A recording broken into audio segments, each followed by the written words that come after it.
Hello students, कैसे हैं आप सभी। आई होप कि आप सब एकदम मस्त होंगे। तो आज की इस वीडियो में हम पढ़ेंगे इतिहास यानी कि हिस्ट्री के बारे में, और वो भी BA first semester first unit का वीडियो है। आपको सभी नोट्स कंप्लीट कराया जाएगा इस चैनल पे। आपको पढ़ाई से रिलेटेड सारी वीडियो मिलेंगे इस चैनल पे। आज ये मेरा फर्स्ट वीडियो है और फर्स्ट यूट्यूब चैनल पर फर्स्ट वीडियो है, इसलिए ये नहीं कहूँगा लाइक कीजिए या फिर हमारे चैनल को सब्सक्राइब कीजिए। अगर आपको वीडियो अच्छी लगती है तो लाइक कीजिए, वरना ना कीजिए लाइक, कोई दिक्कत नहीं है। चैनल को सब्सक्राइब करना होगा। अगर वीडियो अच्छा लगेगा तो ज़रूर कीजिएगा, वरना कोई दिक्कत नहीं है। वीडियो देखिए, आपको अगर पसंद आता है तो लाइक शेयर ज़रूर कीजिएगा। तो चलिए शुरू करते हैं। यहाँ पहले हमारा क्या है, पाषाण काल। दोस्तों यहाँ सबसे पहले मैं आपको बता दूं, वीडियो शुरू करने से पहले एक रिक्वेस्ट है, आप कापी पेन लेकर बैठिए, स्टेप बाय स्टेप नोट करते चलिए। अपना जो कि है हिस्ट्री है, ये आपका बीए का फर्स्ट सेमेस्टर फर्स्ट यूनिट का वीडियो है। लेकिन दोस्तों ये आपको सारे क्लासेस में काम आने वाला है। बीए के बाद में और बीए के पहले inter, high school first year या फिर 9th 8 सब 7 6 5 सब में आपका काम आएगा ये वीडियो। तो चलिए शुरू करते हैं। यहाँ पर सबसे पहले हमें पाषाण काल क्या है। पाषाण काल स्टोन एज इसको इंग्लिश में कहते हैं। फर्स्ट इसमें प्रागैतिहासिक काल किसे कहते हैं। प्रागैतिहासिक काल मतलब पत्थरों का काल होता है। वह काल जिसके बारे में हमें सर्वप्रथम जानकारी पुरातात्विक स्रोतों से मिलती है उसे पाषाण काल कहते हैं। इसका मतलब क्या होता है दोस्तों, वह काल जिसके बारे में हमें जानकारी सर्वप्रथम पुरातात्विक स्रोतों से मिलती है उसे हम पाषाण काल कहते हैं। अब पुरातात्विक स्रोत क्या है। पुरातात्विक स्रोत से तात्पर्य अब ये है, इस काल में स्मारक भवन, सिक्के, उपकरण, गोहरे व खुदाई में मिले होते हैं और महत्वपूर्ण साधनों में हैं। मतलब इस काल में हमें स्मारक भवन, सिक्के, उपकरण, मतलब एक बार खुदाई होती है कहीं तो वहाँ पर हमें इसमें स्मारक भवन मिलते हैं, सिक्के मिलते हैं और उपकरण मतलब कुछ बना हुआ मिलते हैं खुदाई के समय। वो भी आज के डेट में हमारे बहुत महत्वपूर्ण है। तो दोस्तों अब इसको हमें जैसे कि बता दे रहे हैं, आपको ध्यान से एकदम से पढ़िएगा और नोट करते चलिएगा। अब यहाँ पर हमें मतलब कि ये स्मारक भवन क्या है, सिक्के कैसे सिक्के, जैसे कि अभी पैसे चल रहे हैं वो है या कोई दूसरा है। तो इसमें स्मारक भवन होता है कि जैसे हमारा कोई खंभा हो गया उसे स्मारक कहते हैं। भवन मतलब जैसे कि पुराने ज़माने में प्राचीन जो मध्य क्या कहते हैं, पूरा पाषाण काल में जो लोग मानव लोग रहते थे, मतलब वो घर बनाए थे, किस तरह का घर बनवाए थे वो सब खुदाई के समय उनको मिला। जो खुदाई करवा रहे थे उनको मिला, मतलब खुदाई वही करवा रहे थे, रॉबर्ट्स बूट फ्रूट ये खुदाई करवा रहे थे, इनको मिला था। तो चलिए आगे अभी बताएंगे, सारी बातें आपको मिलेगी इस वीडियो में, बस वीडियो में बने रहिएगा। अब इसमें भारत में पाषाण काल का जनक किसे माना जाता है। अब आगे बात, भारत में पाषाण काल का जनक किसे माना जाता है। भूगर्भ वैज्ञानिक मतलब कि होता है जैसे ज़मीन जो खोदते हैं, खुदाई करवाते हैं, उसमें जो मिलता है खुदाई के समय प्राप्त होता है हमें, जैसे अवशेष कोई हुआ पुराने ज़माने का पाषाण काल का या पूरा पाषाण काल का जो हमें अवशेष प्राप्त होता है वो उसे टेस्ट करता है, उसे कहते हैं भूगर्भ वैज्ञानिक। मतलब अपनी भाषा में हम कह सकते हैं ऐसे ही। आप एग्ज़ाम में लिख देंगे, अच्छे नंबर से पास हो जाएंगे, मेरी गारंटी है। देखिए अब हम पढ़ते हैं इसको और आप नोट करते चलिएगा दोस्तों। अब यहाँ पर क्या है, भारत में पाषाण काल का जनक किसे माना जाता है। तो हमें लिखना है भारत में पाषाण काल का जनक भूगर्भ वैज्ञानिक रॉबर्ट ब्रूस फूट को माना जाता है। भूगर्भ वैज्ञानिक रॉबर्ट ब्रूस फूट को माना जाता है वर्ष 1863 ईस्वी में पल्लवपुरम मद्रास मंबर उत्खनन, मतलब पल्लवपुरम एक स्थान है जो कि मद्रास में पड़ता है। इसके खुदाई करते समय इन्हें एक साक्ष्य मिला। साक्ष्य मतलब होता है प्रमाण हुआ, गवाह हुआ, कुछ ऐसे जो भी आप कह सकते हैं। कई भाषाएं हैं इनका, इसे हम मान सकते हैं। नाम भी एक हैंड था, इंग्लिश में हैंड कहते हैं, मतलब इसका जो है हिंदी में कुल्हाड़ी कहते हैं। एक साक्ष्य मिला जो कि कुल्हाड़ी था। अब इसमें पाषाण काल को कितने भागों में विभाजन किया गया है, मतलब कितने भागों में बांटा गया है। तो पाषाण काल को 3 भागों में बांटा गया है, पूरा पाषाण काल, मध्य पाषाण काल, नव पाषाण काल। तो हमें भी पूरा पाषाण काल के बारे में बात करेंगे। तो पूरा पाषाण काल दोस्तों, यह पूरा पाषाण काल के बारे में सर्वप्रथम जानकारी 1863 ईस्वी में रॉबर्ट ब्रूस फूट महोदय ने दक्षिण भारत के एक पल्लवपुरम नामक स्थान से एक कुल्हाड़ी हैंड प्राप्त करके हमें इस काल का मानो असवंत बबीर और असभय था। मतलब अभी जो मैंने आपको बताया कि रावस ब्रूस फूट महोदय ने एक कुल्हाड़ी प्राप्त किया था, उससे हमें बताया कि हम किस काल के मानव थे, मतलब किस काल के मानव थे, यहाँ पर किस तरह रहते थे, क्या क्या प्राप्त किए, सब कुछ आप इस वीडियो में मतलब बता रहा हूँ और पहले भी बता चुका हूँ। यहाँ देख सकते हैं, एक बार समझा दे रहा हूँ फिर से। पूरा पाषाण काल के बारे में सर्वप्रथम जानकारी 1863 ईस्वी में रावस ब्रूस फूट महोदय ने दक्षिण भारत के पल्लोपुरम नामक स्थान से एक कुल्हाड़ी प्राप्त करके हमें इस काल का मानव बताया, मतलब मानव बतवाया। अब यहाँ पर हमें देख सकते हैं पहले के लोग कैसे थे। पहले के लोग ये जानवरों जैसा व्यवहार करते थे, जैसे कि हम देख सकते हैं यहाँ जानवरों जैसा व्यवहार करते थे। और ये लोग रहते कहाँ थे?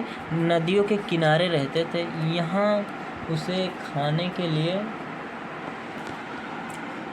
यहाँ इन्हें खाने के लिए क्या फल फूल, मांस मछली आदि पीने के लिए पानी मिल जाते थे। यहाँ खाने के लिए फल फूल, मांस मछली आदि पानी पीने के लिए मिल जाते थे। आपको क्या चाहिए? उन लोगों को कुछ पहले के मालूम नहीं थे कि पहले ये क्या खाते हैं क्या पीते हैं। उनको बस मांस मछली कच्चा वो भी खा जाते थे, जो कच्चा पक्का होता था सब कुछ खा जाते थे। और ये रहते कहाँ थे? इनका निवास कहाँ है? अब इसका निवास की बात आया तो अब हम जैसे कि हम लोग अपने घर में रहते थे, मतलब अभी भी अपने घर में रहते हैं। और ये लोग कहाँ रहते थे? बात ये है तो अभी ये पर्वतों के गुफाओं में रहते थे। मतलब जो पहाड़ इलाका था, पहाड़ था, उस पहाड़ के अंदर रहते थे। जो गुफा होता है ना, गुफा कहते हैं हम लोग, उसके अंदर रहते थे। और नदियों के किनारे, मतलब नदियों के घाटियों में भी रहते थे। वहाँ इन्हें खाने के लिए खाने के लिए मांस मछली मिल जाते थे, जानवर आदि मिल जाते थे। पानी पीने के लिए जो जानवर आते थे उन्हें छोटे छोटे पत्थरों से मार के उनका शिकार करके वही सब खाते पीते थे। इसलिए ये पानियों मतलब नदियों के किनारे रहते थे। उस काल का मानव शिकारी था। अभी मैंने बताया ना नदियों के किनारे शिकार करते थे, तो उस काल का मानव शिकारी था। अब उसी काल का मानव ने पत्थर को पत्थर पर फेंका तो उसमें आग निकला। अब देख सकते हैं अभी मतलब क्या हुआ कि एक बार ऐसा हुआ कि कोई मतलब बैठा था पत्थर पे, और पत्थर पे उसने क्या हुआ कि एक पत्थर फेंका तो उसमें से चिंगारी निकली। चिंगारी बोले तो जैसे आग हम लोग कहते हैं, जैसे कि अभी क्या कहते हैं उसे, लाइटर से आग जलाते हैं, जो गैस जलाने के लिए यूज करते हैं, तो हल्का सा चिंगारी निकलता है, उससे आग लग जाता है। वैसे पत्थर से पत्थर पर फेंकोगे तो आग निकलेगा। तो इसने क्या किया, एक पत्थर से पत्थर को ऊपर फेंका तो उससे आग निकला, लेकिन ये जानता नहीं था। अब क्या हुआ देख सकते हैं यहाँ पर, उसी काल में मानव ने पत्थर को पत्थर पर फेंका तो उसमें आग निकला, लेकिन क्या हुआ, वो जानता नहीं था कि ये आग है, वो जानता नहीं था कि ये आग है। दोस्तों नोट करते चलिएगा, बार बार यहाँ पर मैं आपको बता पाऊँगा या नहीं बता पाऊँगा, मैं सीरियल बाय सीरियल चल रहा हूँ आगे। और देख सकते हैं उसमें देखिए आग की खोज हो चुका था। मतलब क्या हुआ था, पूरे पाषाण काल में आग की खोज हो चुका था, लेकिन क्या हुआ, वो जानते नहीं थे वो लोग। अब यहाँ पर इस काल का मानव कई तरह का उपकरण बनाता था। मतलब क्या हुआ कि उसी काल में उपकरण भी बनाना धीरे धीरे सब लोग सीख चुके थे, मतलब सीखने लगे थे और सीख भी चुके थे। जैसे क्या हुआ, सबसे पहले इन्होंने चापर, चापिंग, छेदना, बेतनी आदि इस काल का मानव, अब देखिए हम यहाँ से अभी बता रहे हैं, फिर उसके बाद आगे बढ़ेंगे। अब इस काल में जैसे क्या क्या बनाते हैं, पहले चापर, चापिंग, छेदना, बेतनी आदि। मतलब क्या हुआ कि चापर, चापिंग एक प्रकार का वो है नुकीला वस्त्र, जिससे कि वो लोग शिकार करते थे या किसी चीज़ में यूज करने के लिए वो बनाते थे। अब वो कैसे बनता था आगे देखते हैं। इसी काल का मानव पूजा करता था, मतलब पूजा पाठ भी ये लोग करना सीख गए थे। वो लोग भी अपने देवी देवताओं का पूजा करने लगे थे। अब जैसे कि क्या होता था, जंगल के लोग जंगली राजा होते थे, वैसे ही पूजा पाठ करते थे। आप लोग पढ़ेंगे आगे मैं आपको बताऊंगा। अभी फ़िलहाल जो है नॉर्मली आपको बता रहा हूँ, आप ध्यान से अपना नोट्स कंप्लीट करिएगा। देख सकते हैं तो यहाँ पर अभी इस काल का मानव जो शिकार करता था, मतलब इसी काल में जो शिकार करते थे उसे वो खा लेता था। जाहिर सी बात है, वो जानवरों का शिकार करेगा तो उसे वो खाएगा ही ना। अब क्या होता था, खाने के बाद में और जो कुछ बचता था उसे गुफा या घर ले जाता था। मतलब घर ले जाकर उसे अपना खाद्य संग्रह, मतलब उसमें कुछ लगा के और उसे खाने के लिए अपना सुरक्षित करके रख लेता था, ताकि वो आगे खा सके। मतलब वो भी पहले के मानव भी होशियार थे, जैसे कि अब हम लोग अपना मतलब सुरक्षित कर देते हैं कि खाना नुकसान ना हो, इधर उधर ना जाए, फालतू में बर्बाद ना हो, वेस्ट ना हो, इसीलिए वो भी अपना होशियार थे, रख लेते थे। अब यहाँ पर देख सकते हैं खाद्य उत्पादन नहीं करता था, मतलब खाने के लिए जैसे हम लोग यहाँ भी क्या कहते हैं, धान, गेहूँ आदि कई प्रकार के मतलब फसल उगाते हैं, तो वो फसल उत्पादन नहीं करता था, मतलब खादने के लिए कोई उत्पादन नहीं करता था। अब यहाँ पर क्या होता है, पाषाण काल के मानो सोहन नदी जो 95% भाग पाकिस्तान में पड़ता है। पाषाण काल के मानो सोहन नदी के जो किनारे मतलब 95% भाग पाकिस्तान में है, वहाँ रहते थे। मतलब यहाँ पाषाण काल के मानव रहते थे। मतलब क्या होता है कि जो पाषाण काल के मानव थे वो सोहन नदी के किनारे रहते थे, मतलब जो 95% भाग पाकिस्तान में है वहीं रहते थे। अब गुजरात में साबर नदी के पास रहते थे, और फिर माही नदी, कृष्णा नदी और नर्मदा नदी, वाराणी नदी, कोतवार की घाटी आदि में रहते थे ये लोग। और सोहन नदी, सतलज नदी की कोई सहायता नहीं थी इन लोगों की, मतलब इन लोगों के पास नहीं रहते थे, इन लोगों की कोई सहायता नहीं थी, इसमें बताया गया। अब ये नोट करेंगे, एक तरफ छार हो और दूसरी तरफ चापर कहेंगे, मतलब एक तरफ छार हो और दूसरी तरफ तो छापर कहेंगे, और दोनों तरफ छार हो तो उसे चापिंग कहेंगे। ये चापर नदी के बहाव से बनते हैं, मतलब चापर चापिंग जो होते हैं ये नदी के बहाव से बनते हैं। जैसे अब यहाँ पर देख सकते हैं, ध्यान से देखिएगा दोस्तों, ये देख सकते हैं यहाँ पर ये धारा है, ये बीच में जो है पानी है। अब ये पानी यहाँ से जो है बहाव, ये बहाव है, ये धाराएं जो बह रही हैं सब ये बहाव है, और इसी से चापर चापिंग बनते हैं। और एक और भी है, जैसा कि चापर चापिंग बनता है, जैसे कि मानो जब मानो एक पत्थर दूसरे पत्थर पर फेंकता है तो वह टुकड़ों में बँट जाता है और वह नुकीला हो जाता है। यहाँ आप ध्यान से पढ़िएगा दोस्तों, आपको स्टेप बाय स्टेप पढ़ा रहा हूँ, और आप नोट्स कंप्लीट करते रहिए ध्यान से, ताकि आपको दिक्कत ना हो आने वाले समय में। हालांकि वीडियो थोड़ा सा लंबा होगा, लेकिन आपको एकदम से प्रॉपर्ली बता दूंगा। अब यहाँ क्या होता है, नर्मदा नदी के पास भीमवाटिका जो एमपी मतलब मध्य प्रदेश राज्य में रायसेन जिले में पड़ता है, यहाँ से चित्रकला के अवशेष प्राप्त हुए। मतलब क्या होता है कि नर्मदा नदी के पास जो भीमवाटिका है जो मध्य प्रदेश में पड़ता है, रायसेन जिला है, मतलब रायसेन जिले में पड़ता है। अब यहाँ चित्रकला के अवशेष प्राप्त हुए।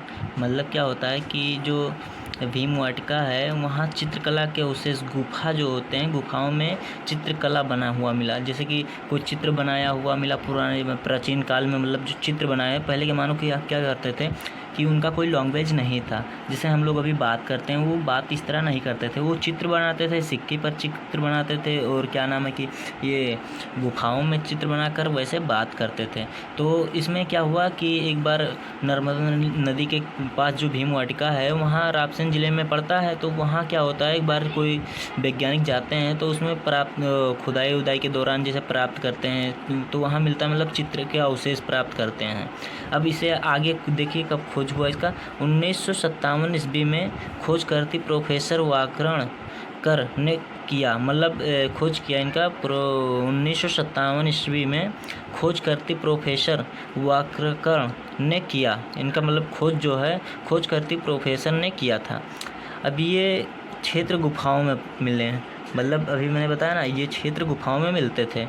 अब गुफाओं में जैसे कि कोई गुफा हुआ पहाड़ का, वहाँ पर जो मानव रहते थे वहाँ पर बात करने के लिए वो चित्र बनाते थे, चित्र बनाकर आपस में बात करते थे। चलिए अब आगे देखते हैं।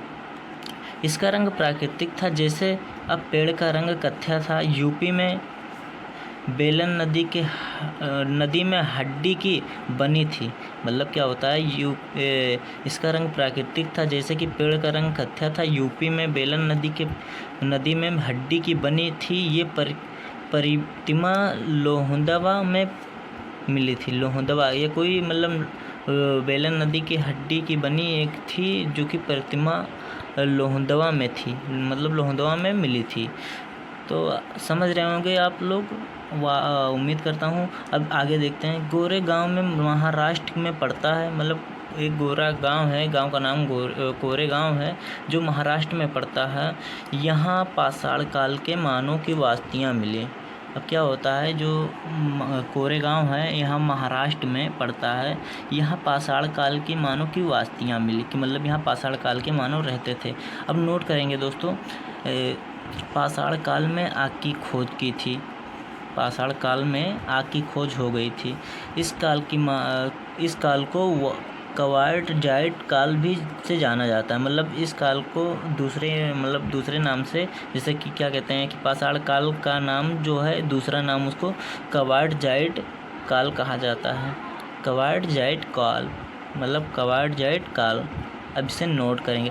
उम्मीद करता हूँ दोस्तों आपको ये वीडियो बहुत ही अच्छा लगा होगा। अगर अच्छा लगा है तो प्लीज़ एक लाइक और चैनल को सब्सक्राइब कर दीजिएगा, और हो सके तो अपने दोस्तों में शेयर कीजिएगा। धन्यवाद, आपको फर्स्ट वीडियो मिला और आपने इतना टाइम हमें दिया, उसके लिए थैंक यू सो मच। चलिए मिलते हैं अगली वीडियो में, जब तक के लिए धन्यवाद। और मध्य पाषाण काल के बारे में आपकी वीडियो में जानेंगे, स्टेप बाय स्टेप आपको सिखा रहा हूँ, मतलब पढ़ा रहा हूँ। आप पढ़ते रहिएगा और चैनल को सब्सक्राइब कीजिए, ताकि आपको सारे वीडियो की नोटिफिकेशन जल्दी से जल्दी मिले। तो चलिए मिलते हैं अगली वीडियो में, जब तक के लिए धन्यवाद।